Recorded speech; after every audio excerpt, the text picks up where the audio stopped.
After the defeat of Morgoth at the end of the First Age, his lieutenant Sauron fled into the east and established himself as the Dark Lord of Mordor. These lands were very well protected from outside attack, surrounded by the mountains of Ered Lithwe in the north, as well as Efelduath in the west and south. The only entrance large enough for an army to pass through from the west was found in the valley of Udun, which led into the treeless wasteland of Dagorlad. Once past the Black Gate, there was a second heavily fortified entrance known as the Eisenmouth. Sauron held his seat in the great fortress of Barad-dûr at the foothills of the northern mountains, but his true prize was the great mountain of fire called Mount Doom. This was the primary reason for settling the area, as he would use the fire that welled there from the heart of the earth in his sorceries and his forging. Gathering orcs, trolls, ringwraiths, and other monstrous creatures, he raised massive armies and kept them supplied by using slaves to mine the jagged hills of Gorgoroth, where his armies raised their encampments and patrolled the passing roads. Other slaves were used further south in the lands of Nirn, working soil enriched by volcanic ash and irrigated by the Sea of Nirnin. In the east, there was the ash-laden plain of Lithlad, and beyond that, the lands of Rhûn, Khand, and Harad, where Sauron had great influence, deceiving, coercing, and corrupting their people so they might serve as his allies, providing him with slaves, soldiers, and further resources to fuel his western campaigns. Sauron thrived in the Blacklands, ruling his own dark kingdom. Yet he was not the first to settle the area, as Shelob, the great spider, last child of the Ungoliant, had long before made her way into the mountains of Efelduath after escaping the destruction of Beleriand at the end of the First Age. Living off the blood of elves, men, and later orcs who passed nearby, she grew bloated and fat, weaving webs of shadow. Although she consumed many of her own offspring, those who were able to escape her hunger spread throughout the western lands of Middle-earth. The pass leading to her lair became known as Cirith Ungol, and when Sauron arrived around the year 1000 of the Second Age, he allowed the creature to remain, as she was the best possible guardian for the passage through the mountains. Treating her as his cat, he sometimes sent her prisoners to feast upon, and found amusement in hearing the tales of her ferocity. Occasionally she would devour some of his orc soldiers, but Sauron did not mind, as he had plenty to spare. From the lands of Mordor, Sauron began plotting his rise to power,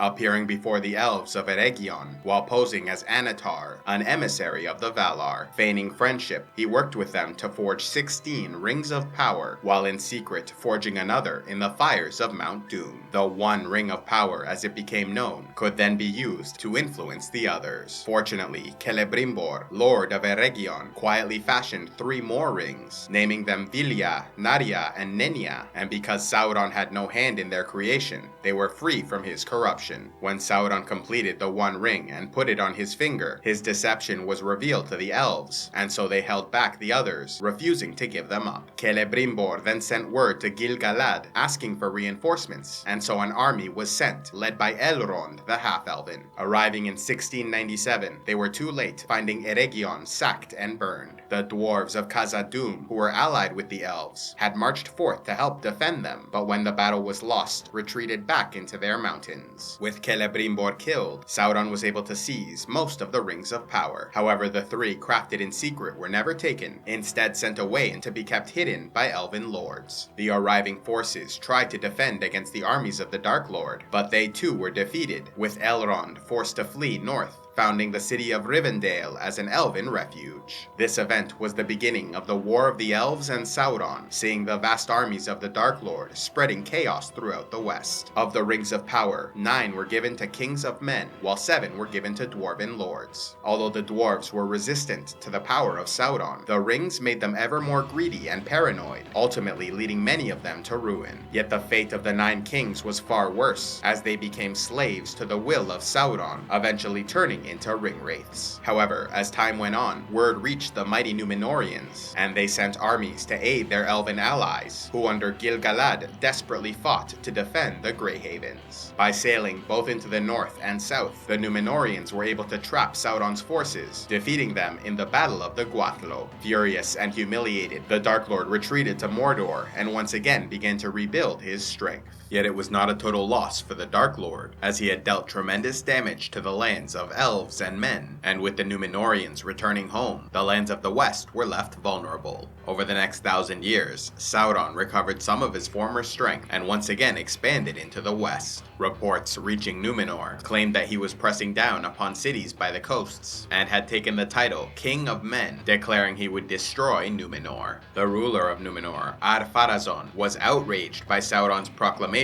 of supremacy, and so sailed east with his armies. However, the forces of the Dark Lord were no match for the Númenóreans, resulting in many of Sauron's soldiers deserting his cause. Knowing he could not defeat Ar-Pharazôn, he allowed them to march unchallenged to Mordor, where he submitted to the king. Not trusting the word of their ancient enemy, he took the Dark Lord as his captive when they returned to their island. Yet Sauron was content, as he now saw an opportunity to finally rid himself of these powerful kings and their people. Using his skills, knowledge, and cunning, he made himself useful so that rather than be kept as a prisoner, he was made an advisor and allowed freedom within the court. Using this to its full advantage, he started a cult dedicated to his master Melkor, converting many of their people to his wicked ways. Eventually, he convinced the king to sail his armies west and invade the Undying Lands, where it was forbidden for men to travel. As a consequence, the Lord of all creation collapsed a part of the Pelori Mountains, trapping the army beneath. This violation was so grievous that Eru split the world in two, and curved the half with Middle-earth to make it round, thereby eliminating the chance of this action ever being repeated. Númenor itself sank into the sea, killing nearly everyone that populated the island. Sauron, who remained on Númenor during the upheaval, lost his physical form, and so his spirit made its way to Mordor to recover. Although he'd successfully orchestrated the demise of the Númenórean kingdom, his spirit was greatly weakened, but with the power of the One Ring, his strength would eventually return, and so he started gathering his armies once more. Unfortunately for the Dark Lord, not all the Númenóreans were lost with the island, as many of those who remained faithful to Eru were spared and sent on ships to Middle-earth, where they founded the kingdoms of Gondor and Arnor. In 3429, Sauron decided to at last launch another attack against the west, this time sending his forces to capture Minas Ithil and burn the White Tree. Isildur, son of Elendil, managed to escape and reach his father seeking reinforcements, while Anarion successfully defended Osgiliath. Over the next few years, the last alliance was formed by Gil-galad and Elendil, which included the armies of men, elves, and dwarves, to battle the forces of Mordor in the Battle of Dagorlad. Victorious in the fighting, the last alliance then chased Sauron into Barad-dûr, where he remained hidden for 7 years. Eventually, he stepped out of his fortress and fought both leaders of the alliance, who died in the battle, but also vanquished the Dark Lord, allowing for Isildur to cut the One Ring of Power from his finger. With the fall of Sauron, Middle-earth entered the Third Age, and for 1,000 years, the lands of Mordor were guarded and patrolled by the men of Gondor, in order to keep the dark creatures within from escaping. To help them in their mission, they garrisoned Minas Ithil, the Towers of the Teeth, the Tower of Cirith Ungol, and the fortress of Durthang in the north. Yet as the years went by, and the power of Gondor waned, these towers became abandoned and were taken up by the armies of Sauron, who were reforming.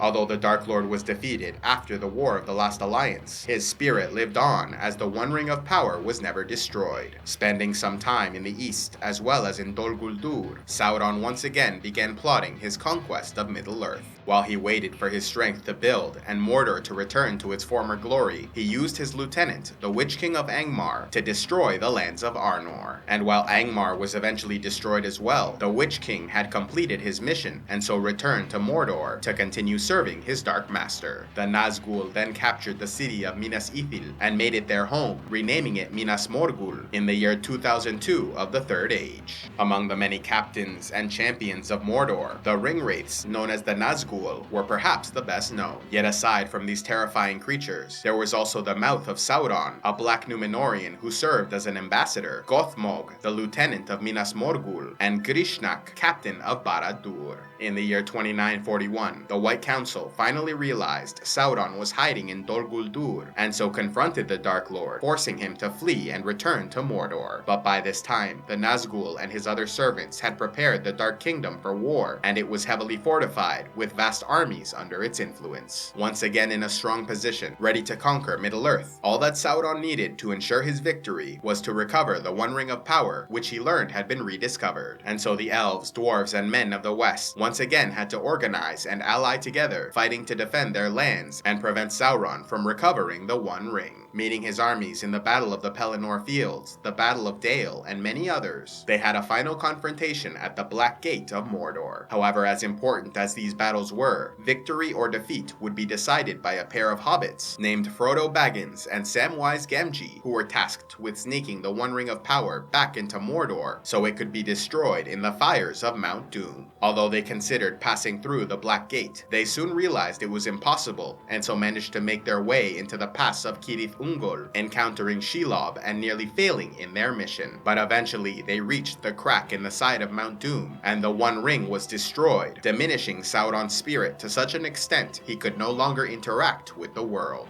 With the Dark Lord defeated, the surviving orcs and monsters fled, leaving the lands of Mordor behind. The men of Gondor then freed the many slaves who formerly worked the lands, and left the area for them to settle as free men. Love audiobooks? Then be sure to check out Audible, where they have the world's largest collection available. Simply sign up through the link in the description box below and get 2 free audiobooks to start out. A special thanks to all those who contribute to CivilizationEx, like Michael Edwards, Master of Dagger and Coin, Scarrick the Wolf, and Isle Shadowcat. If you would like to help CivilizationEx, click on the Patreon link, and please be sure to like and subscribe, and click on the links to see more.